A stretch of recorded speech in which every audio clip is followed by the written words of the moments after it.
నారా లోకేష్ మీద నేను చాలా స్పెసిఫిక్ ఎలిగేషన్ చేస్తున్నా. ఈ ఆదాని సెంటర్ని ఆదానీకి పాపం ఆ అమ్మాయిని బలి చేశారు. ఆదాని కోసం అమ్మాయిని బలి చేశారు. సరే, ఆ సబ్జెక్టులోకి నేను వెళ్ళను. ఇప్పుడు ఈ దేశం ప్రపంచంలోనే అత్యంత ధనవంతుల ఆదాని ఒకడు. మీరు ఆదానికి, జగన్మోహన్ రెడ్డికి, గత ముఖ్యమంత్రికి ఇద్దరికీ కూడా అవినీతి ఆరోపణలు ఉన్నాయి. వీళ్ళిద్దరూ కూడా రాష్ట్ర ప్రభుత్వ సొమ్మును దోచుకున్నారు. ఇదిగో అప్పుడు ముఖ్యమంత్రి జగన్మోహన్ రెడ్డి ఆదానితో కుమ్మక్కై రాష్ట్రాన్ని నాశనం చేశాడని ఎలిగేషన్ చేసిన దాంట్లో పవన్ కళ్యాణ్ ఉన్నాడుగా, ఎలిగేషన్ చేసిన దాంట్లో ముఖ్యమంత్రి చంద్రబాబు నాయుడు ఉన్నాడుగా, ఎలిగేషన్ చేసిన దాంట్లో నారా లోకేష్ ఉన్నారుగా. మరి మీరు చేసింది ఏంటి అని అడుగుతున్నాను నేను. ఎస్ఐపిబి కమిటీ చైర్మన్గా ముఖ్యమంత్రి, దాంట్లో వన్ ఆఫ్ ది మెంబర్గా పవన్ కళ్యాణ్. మీరు ఈ ఆదాని డేటా సెంటర్కి సంబంధించిన ఈ ఇన్ని వేల ఎకరాలు, 100 ఎకరాల ల్యాండ్లు చూడండి. క్లాజ్ నెంబర్ 4లో government after careful consideration of the decision of the state government state investment promotional board ఎస్ఐపిబికి chairman Chandrababu Naidu, vice chairman Pawan Kalyan, మాజీ ఉప ముఖ్యమంత్రి. ఈ ఉప ముఖ్యమంత్రి, ముఖ్యమంత్రి, ఈ నారా లోకేష్ ముగ్గురు కలిసి నిన్న తీసుకున్నటువంటి నిర్ణయం క్లాజ్ 4 సబ్ క్లాజ్ 3లో ఇన్క్లూజన్ ఆఫ్ ప్రొవిజన్, అంటే పాత జీవోకు ఒక అమెండ్మెంట్ చేశారు. Inclusion of provision enabling execution and registration of the sale deed in accordance with the government directions issued from time to time in view of the strategic importance of the project and its significance contribution to the state economic growth. Andhra Pradesh రాష్ట్రానికి సంబంధించినటువంటి state economic గ్రోత్కి ఇది ఒక strategic institution కాబట్టి ఆదాని సెంటర్కి ఇచ్చినటువంటి 100 ఎకరాలని without even expecting single rupee sale డీడ్లు చేసేయండి అని నిన్న ఈ జీవో ద్వారా రాష్ట్ర ప్రభుత్వం అనుమతిచ్చింది. నేను నారా లోకేష్ని అడుగుతున్నా డైరెక్ట్గా. ఆదాని 83,000 కోట్ల రూపాయలు ఆంధ్రప్రదేశ్ రాష్ట్రంలో పెట్టుబడి పెడతాను అన్నాడు. ఒక 50,000 మందికి ఎంప్లాయ్మెంట్ ఇస్తాను అని అన్నాడు. పెట్టుబడి, ఎంప్లాయ్మెంట్ ఎక్కడ ఉన్నాయండి? పేపర్ల మీద ఉన్నాయి. ఇంతవరకు పెట్టుబడి పెట్టలేదు, ఒక్క పర్సన్కి కూడా ఎంప్లాయ్మెంట్ ఇవ్వలేదు, కనీసం కొబ్బరికాయ కూడా కొట్టలేదు. ఈ కొబ్బరికాయ కూడా కొట్టని ఆదాని సెంటర్కి, ఒక మనిషి కూడా లేని ఆదాని సెంటర్కి సుమారుగా రమారమి ఈ 60,000 కోట్ల రూపాయల విలువైన 60,000 crores రూపీస్ విలువైనటువంటి భూమిని మీరు అప్పనంగా రిజిస్టర్ సేల్ డీడ్ చేయమని మీరు ఆదేశాలు ఇచ్చిన కారణంగా నేను ఒక ప్రశ్న అడుగుతున్నా ప్రభుత్వాన్ని. For example, by chance or by any other reason మీరు ఈ జీవో ప్రకారం ఏపీఐఎస్ అధికారులు సాయంత్రానికి వెళ్ళి సేల్ డీడ్ చేసేస్తారు. ఈ 3 డేటా సెంటర్ల పేరిట మొత్తం సేల్ డీడ్లు మొత్తం జరిగిపోతాయి. కొన్ని 60,000 కోట్ల రూపాయల విలువైన ప్రభుత్వ భూమి ₹1 తీసుకోకుండా ఆదానికి ట్రాన్స్ఫర్ చేస్తారు. For example, by any other reason, if tomorrow if Adani decided not to set up industry in the Andhra Pradesh, can Andhra Pradesh recall the sale deed? ఒక్కసారి ఆంధ్రప్రదేశ్ రాష్ట్ర ప్రభుత్వ అధికారులు సేల్ డీడ్ చేసిన తర్వాత ఆ సేల్ డీడ్ని రీకాల్ చేసుకునే ప్రొవిజన్ లాలో ఉందా?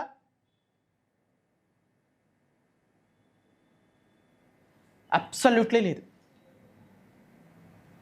రేపొద్దున ఒకటే మాట అంటాడు, మీ ఆంధ్రప్రదేశ్ రాష్ట్ర ప్రభుత్వం నాకు సేల్ డీడ్ చేసిందే, పో వెళ్ళడుకోపో, సేల్ డీడ్ చేసింది, సేల్ డీడ్ రీకాల్ చేసే పరిస్థితి లేదు. సార్ మీరు పెట్టుబడి పెట్టలేదు. అవును పెట్టలేదు, మరి పెట్టకుండా మీరే కదా సేల్ డీడ్ రాశారు, నన్ను ఏం చేయమంటారు? సార్ పెట్టుబడి పెట్టకుండా ఇన్ని వేల కోట్ల రూపాయల ప్రభుత్వ భూమి మీకు ఇవ్వకూడదు కదా. ఇవ్వకూడదంటే మీ ప్రభుత్వం ఇచ్చేసి సేల్ డీడ్ రాసిందా, సేల్ డీడ్ రీకాల్ చేసుకుంటావా? నో, సేల్ డీడ్ రీకాల్ చేసుకోరు. కాబట్టి ఈ డేటా సెంటర్కి సంబంధించిన భూమి నా ఇష్టం వచ్చింది పెట్టుకుంటా, నేను ఈ భూమి నాది, అడిగే హక్కు నీకు లేదు. ఎగ్జాక్ట్లీ ఆంధ్రప్రదేశ్ ప్రభుత్వం, నారా లోకేష్ దీన్నే ఆసరాగా తీసుకున్నారు. అయితే మీరు అనొచ్చు, సార్ ప్రభుత్వమే కదా, తప్పేముంది, ప్రభుత్వం సేల్ డీడ్ రాయొచ్చు కదా, ₹1 ఇన్వెస్ట్మెంట్ కూడా పెట్టకుండా అని.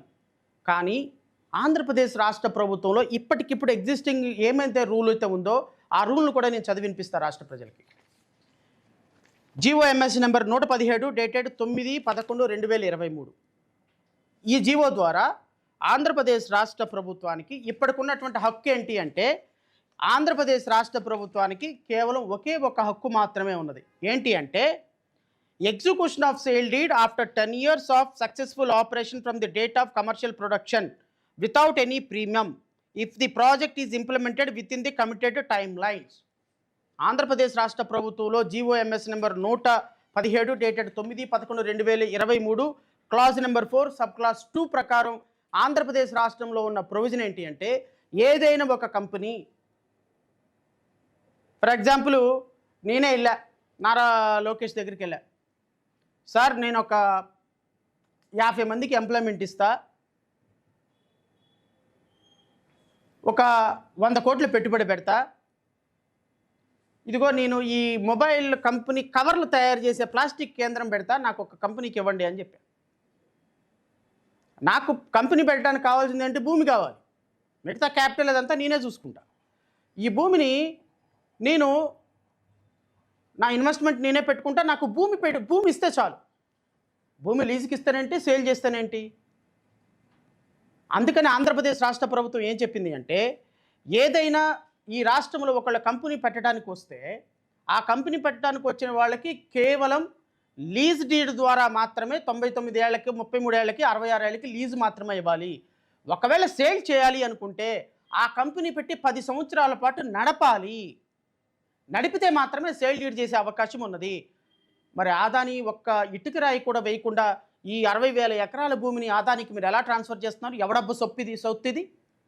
నారా లోకేష్ మీ నాన్నగారు ఏమన్నా కష్టపడి రక్తాన్ని చిందించి సంపాదించినటువంటి భూమే?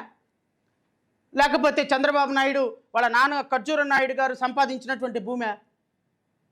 లేకపోతే నారా దేవాంశ్ యొక్క తాతగారు, తండ్రి గారు సంపాదించినటువంటి భూమి? ఎవరి భూమి ఇది? ఆంధ్రప్రదేశ్ రాష్ట్ర ప్రజల భూమి. ఈ రాష్ట్ర ప్రజల భూమిని అమ్మటానికి మీకు హక్కు ఎవడిచ్చాడు? మీ జీఓఏమో స్పెసిఫిక్గా లీజుకి మాత్రమే ఇవ్వాలా? సేల్ డీడ్ చేయాలంటే 10 సంవత్సరాల ప్రాజెక్టు కంప్లీట్ అయిన తర్వాత ఇవ్వాలా? కాదు, కూడదు, ఇప్పటికిప్పుడే సేల్ డీడ్ చేసేయాలంటే మీ ఇష్టం వచ్చినట్టు గవర్నమెంట్ జీవోలు ఇచ్చే అధికారులకి, మీ తాతలు మీ అధికారులు మీ సొంత వాళ్ళు కాబట్టి అధికారులు మీ ఇష్టం వచ్చినట్టు ఇచ్చేస్తారా?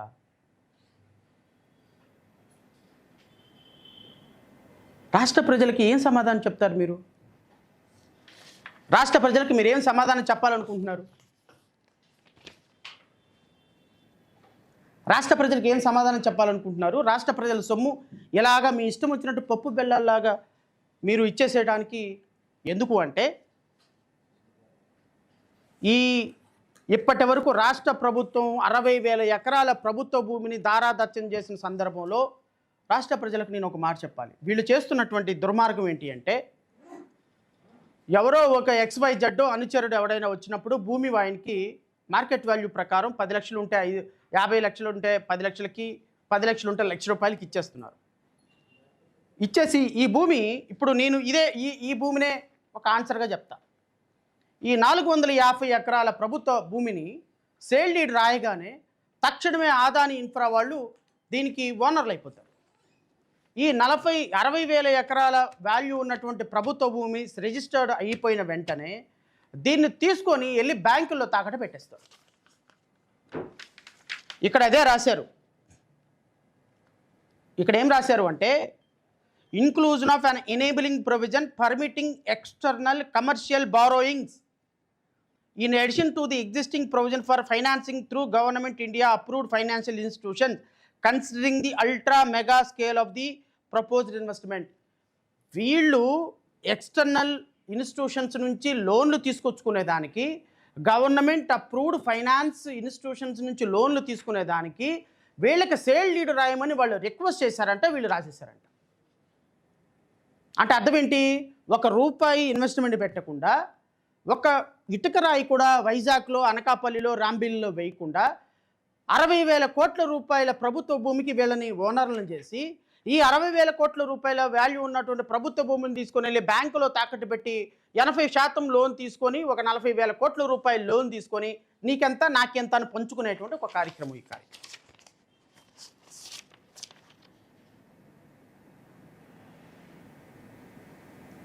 అదిగో ఇదిగోనే ఒక సంవత్సరంలో ఎలక్షన్స్ వస్తాయి. ఈ మధ్యలోపు బ్యాంకులకి ఇవ్వాల్సిన డబ్బులు బ్యాంకులకి వెళ్ళిపోతాయి, మేనేజర్లు తీసుకోవాల్సిన డబ్బులు మేనేజర్లు తీసుకుంటారు, వాళ్ళకేం పోయింది? సేల్ డీడ్ ఉంది, 480 ఎకరాలకు సేల్ డీడ్ ఉంది. ప్రభుత్వం అన్కండిషనల్ సేల్ డీడ్ రాసింది. ప్రభుత్వ బ్యాంకులు వస్తాయి, సేల్ డీడ్ మొత్తం చూసుకుంటే అప్రూవ్డ్ డిపిఆర్ రిపోర్ట్ ఉంటుంది. ఈయన ఆంధ్రప్రదేశ్ రాష్ట్రంలో ప్రాజెక్టు పెడతాన్నాడు, శాంక్షన్ చేయండి, 40,000 కోట్లు శాంక్షన్ చేస్తాయి. అట్లాగనే కదా రఘురామకృష్ణరాజు గారు శాంక్షన్ చేయించుకుంది లోన్లు. 40,000 కోట్ల రూపాయల బ్యాంకులు లోన్లు శాంక్షన్ చేసేస్తాయి. ఫర్ ఎగ్జాంపుల్ రేపొద్దున ఈ అదానీ డిఫాల్ట్ అయ్యాడు, నీ ఇక్కడ ప్రాజెక్ట్ పెట్టలా, నేను కట్టను ప్రాజెక్ట్ అన్నాడు. బ్యాంకులో 480 ఎకరాలు ఉన్న ప్రభుత్వ భూమిని రిజిస్టర్ సేల్ డీడ్ ఉంది కాబట్టి ఆక్షన్ వేసుకుంటే వాళ్ళకి కావాల్సిన డబ్బులు వాళ్ళు తీసుకుంటారు. ఒకవేళ ఎవరైనా లాస్ వస్తే ప్రభుత్వ బ్యాంకులు లాస్ కింద రేపు సెంట్రల్ గవర్నమెంట్లో నరేంద్ర మోడీ ఉన్నాడు కాబట్టి 1,00,000 కోట్లు రైట్ ఆఫ్ చేసి పడేస్తారు బ్యాంకులకు లోన్. ఇది ఒక వ్యవస్థ. సామాన్యుడికి మాత్రం ఏటీఎంలో 3,000 రూపాయలు పెట్టకపోతే, మినిమం బ్యాలెన్స్ మెయింటైన్ చేయకపోతే నెలకు 300 రూపాయలు ఇన్వెస్ట్మెంట్ ఫైన్ వేస్తారు. ఈ విధంగా ప్రభుత్వ భూములు మాత్రం 1,000 కోట్ల రూపాయల ప్రభుత్వ భూముల్ని బ్యాంకుల్లో తాకట్టు పెట్టి నీకెంత నాకెంత అని పంచుకుంటే మాత్రం వాళ్ళ మీద ఏం అధికారులు, వాళ్ళ మీద చర్యలు ఉండవు. వీళ్ళందరికీ మనం ఓట్లేసి వీళ్ళని చాలా గొప్పగా ముఖ్యమంత్రులుగా మంత్రులుగా కూర్చోబెడితే మళ్ళీ నారా లోకేష్ వెళ్తాడు. ఎయిర్పోర్ట్కి వెళ్తే వాళ్ళ అమ్మ చెప్పిందంట, నాయన ప్రభుత్వ సొమ్ములోంచి కాఫీ తాగమాక, అక్కడ ఏదైనా బ్రెడ్డో పీసో ఉంటే కొనుక్కొని ఎయిర్పోర్ట్లో ఎవరైనా అది ఉంటే నువ్వే డబ్బులు జేబులో ఒక 200-300 రూపాయలు పెట్టుకో. ఆ 200-300 రూపాయలు పెట్టుకొని నువ్వే అక్కడికి వెళ్ళి బ్రెడ్ పీస్లు ఉంటే దాన్ని ఏమంటారు, శాండ్విచ్ అంటారు, శాండ్విచ్లు అయ్యే కొనుక్కొని నీ సొంత డబ్బులతో తిను, కాఫీ కూడా వేరే దగ్గర తాకొద్దని వాళ్ళ అమ్మగారు నేర్పించారంట. ఈ మహానుభావుడు పాటిస్తున్నాడంట. ఆ శుద్ధులు సూక్తులు ఆ ప్రవచనాలు మనం వినాలంట, రాష్ట్ర ప్రజలు నేర్చుకోవాలంట. నేను అడుగుతున్న రాష్ట్ర ప్రభుత్వాన్ని, నేను చేసే ఎలిగేషన్స్లో మీరు చేసినటువంటి ల్యాండ్ అలాట్మెంట్ మీద సిబిఐ ఎంక్వైరీ మీరు వేయాలి. లేదు, ఇదిగో ఆంధ్రప్రదేశ్ ప్రభుత్వానికి అధికారం ఉంది, ఇదిగో ఈ విధంగా 450 ఎకరాల ప్రభుత్వ భూమిని, లేకపోతే ఇప్పటి వరకు 60,000 ఎకరాల ప్రభుత్వ భూమిని అమ్మే అధికారం, ప్రభుత్వ భూమిని 99 పైసలకు ఇచ్చే ఉంది అధికారం, ఇదిగో 450 ఎకరాలు, 80 ఎకరాలు, 500 ఎకరాలు, 1000 ఎకరాలు అమ్మే అధికారం మాకు ఉంది, ఇదిగో ఈ ప్రొవిజన్ ద్వారా మాకు ఉంది అని మీరు చూపించండి. మీరు అధికారికంగా ప్రెస్ మీట్ పెట్టచ్చు. మీ ఏపీఐఎస్ అధికారులను ప్రెస్ మీట్ పెట్టమని చెప్పండి. ఏ హక్కుతోటి మీరు ఈరోజు ఈ కంపెనీకి సేల్ డీడ్ చేయమని మీరు హక్కు ఇచ్చారు? ఈ జీవోని మేము హైకోర్టులో ఛాలెంజ్ చేస్తున్నాం. That is a different issue. Andhra Pradesh రాష్ట్ర ప్రభుత్వంలో 1 ఎకరం కూడా అవినీతి పరంగా ఎవరికి వెళ్ళనియ్యమో. ఈరోజు కాకపోతే రేపు మా ప్రభుత్వం వచ్చిన తర్వాతైనా ప్రతి ఎకరాన్ని రికవరీ చేసి రాష్ట్ర ప్రజలకు పంచుతాం, అందులో డౌటే లేదు. ఎందుకంటే అన్నాను అంటే చేసి తీరుతాను, అందులో డౌటే లేదు. మీరు డౌట్ పడాల్సిన పని లేదు. రాష్ట్ర ప్రజలకు నేను హామీ ఇస్తున్నా, అన్యాయంగా అక్రమంగా రాష్ట్ర ప్రభుత్వ భూముల్ని పప్పు బెల్లాల్లాగా పంచిన ఏ ఒక్కడిని వదిలే ప్రసక్తి లేదు. దీనికి మీరు సమాధానం చెప్పి తీరాలి రాష్ట్ర ప్రజలకి. Number 1. Number 2,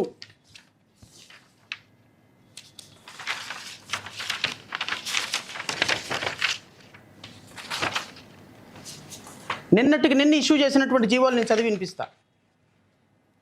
allotment of 60 acres of land హిందూలో ఇండస్ట్రీస్ ప్రైవేట్ లిమిటెడ్ అంట. మరి ఇది ఎక్కడా అర్థం కాలేదు కుప్పం నాకు. ఈ కంపెనీకి after careful consideration of the decision of the state investment promotion board, government hereby accord approval for allotment of 60 acres of land హిండ్లో industries private limited Kuppam project with an investment of 800 కోట్లు. వీళ్ళేదో పెట్టుబడి పెడతామన్నారంట. Construction rate 14 లక్షలకు per ఏకర్ని అమ్మేశారు. 60 ఎకరాలు. ఏమంటే కుప్పంలో ఎకరం 14 లక్షలకు ఉందా? ఒక ముఖ్యమంత్రి పరిపాలిస్తున్నటువంటి 35 సంవత్సరాల నుంచి ఒక ముఖ్యమంత్రి పరిపాలిస్తున్నటువంటి ఒక కాన్స్టిట్యున్సీలో రేటు 14 లక్షల ఒక ఎకరం. సెంటే 14 లక్షలు ఉంటుందండి. ఇంకా ఎకరం 14 కోట్లు. 14 కోట్ల రూపాయల వాల్యూ ఉన్నటువంటి ఒక ఎకరాన్ని 60 ఎకరాలు ముఖ్యమంత్రి చంద్రబాబు నాయుడు కాన్స్టిట్యున్సీలో 14 లక్షలకు ఇచ్చేశారు. వీడి కంపెనీ పెడతాడో లేదో ఎవరికి తెలియదు, అసలు కంపెనీ ఉందో లేదో ఎవరికి తెలియదు. ఈ కంపెనీ 4 రోజుల క్రితం పుట్టినటువంటి కంపెనీని తీసుకొచ్చి 160 ఎకరాల ప్రభుత్వ భూమిని 14 లక్షలకి ఎకరానికి ఇచ్చేశారు. అంటే దీన్ని రాష్ట్ర ప్రజల యొక్క సమ్ముని పప్పు పిల్లల్లాగా వాడుతున్నారు అందామా వద్దా మీరే చెప్పమంటున్నాను. నేను రాష్ట్ర ప్రజలు డిసైడ్ చేసుకోమంటున్నా. మనం ఒక ఎకరం సంపాదించడానికి అరే మనం ఒక సెంటు భూమి కొనటానికి, ఒక చిన్న ఇల్లు కొనుక్కోవటానికి 30-40 సంవత్సరాలు ఉద్యోగం చేసి కష్టపడి ఒక రూపాయి పోగేసుకొని చీటీ పాటలేసుకొని కట్టుకుంటే కూడా కట్టుకోలేని పరిస్థితుల్లో పొద్దున్నే తెల్ల చొక్కా వేసుకోవటం, ఇన్నోవా కారు వేసుకోవటం, ఒక నలుగురిని వెనకాల వేసుకొని ఇలా చొక్కా గుండి పెట్టే లోపు ₹1 కోటి 10 కోట్ల రూపాయలు సంపాదించి వచ్చేస్తున్నారండి రాజకీయ నాయకులు. ప్రభుత్వాలను వాడుకొని, ప్రభుత్వంలో పెద్దలు వాడుకొని, మినిస్టర్కి ఒక కోట, ఎమ్మెల్యేకి ఒక కోట, ఆఖరికి కార్పొరేటర్కి కూడా సాయంత్రానికి ₹1 కోటి సంపాదించుకోకపోతే ఎలాంటి పరిస్థితి అనే దౌర్భాగ్య పరిస్థితులకు రాష్ట్ర రాజకీయాలు తీసుకొచ్చినటువంటి ఇటు వైఎస్ఆర్ కాంగ్రెస్ పార్టీ, తెలుగుదేశం ప్రభుత్వాన్ని ఏమని మాట్లాడాలి రాష్ట్ర ప్రజలు ఆలోచించుకోండి. ఇక ఈ విధంగా మన జాతికి సంపద, మన భవిష్యత్తు సంపద, మన పిల్లలకు రావాల్సిన భావి భారత సంపద, రేపొద్దున ప్రభుత్వ భూమి అనేదే లేకుండా ఎవడికి దొరికితే వాడు అమ్మేసుకొని, దోచేసుకొని మరలా రేపు ఎలక్షన్లో కోట్ల రూపాయలు ఖర్చు పెట్టడానికి ఓటుకు 5,000, 10,000 మందు, విందు, పొందు ఇచ్చేసి మళ్ళా ముఖ్యమంత్రి అయ్యేటువంటి పరిస్థితిలో నీ పిల్లలు